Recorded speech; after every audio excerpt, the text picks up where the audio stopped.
we're gonna have fun with Keegan-Michael Key. I love one of the Keegan too, funniest yeah. dudes on the planet.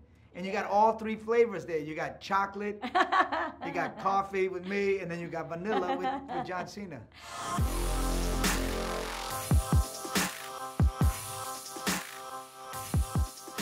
How are you, John? Bien, bien, thank you. See, now I toned down my Puerto Rican side. I was like, how are you, John? Yeah. Before I was like, yo, what's up, baby? Yeah, How you doing? It's all good. And then it's like, oh, so you're on television.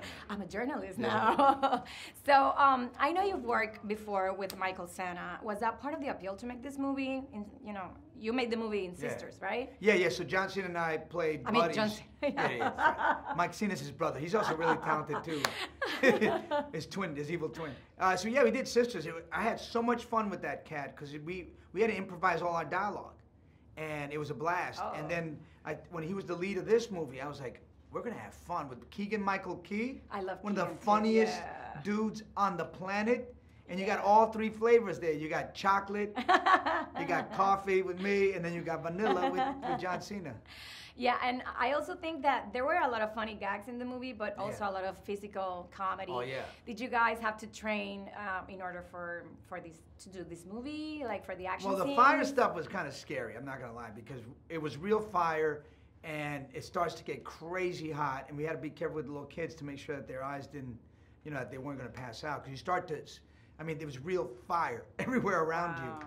And but then the other stuff was a little more fun, like the oil slick. And we were on wires and spinning in the air and doing crazy stuff. That was a blast.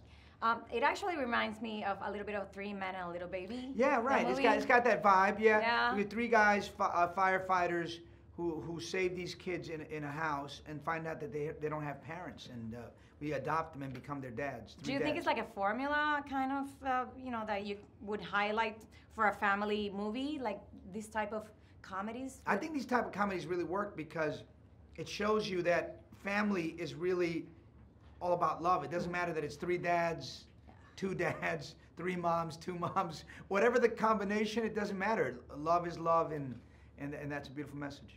And before I leave, I know you did this awesome special for Netflix, Latino History for Morons, and I think you mentioned something about whitewashing.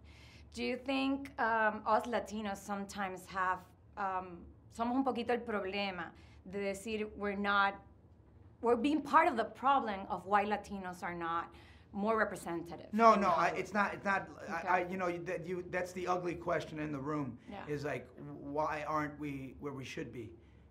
It's definitely not that. It's the gatekeepers, the executives, the leaders who are denying us access and denying us a seat at the table. If we were the executives, then we can make the decisions. We know what stories we like. We know what we like. We know how to produce it, write it, and direct it. But if somebody else is guiding it, I've been pitching Hollywood for 30 years, and they never get my stories. They never get my scripts. They go, that's really funny, but But do you think Latin people only want to see, they tell me, Latin people only want to see white people. Wow. They tell me, oh, we have more than 2 Latin people.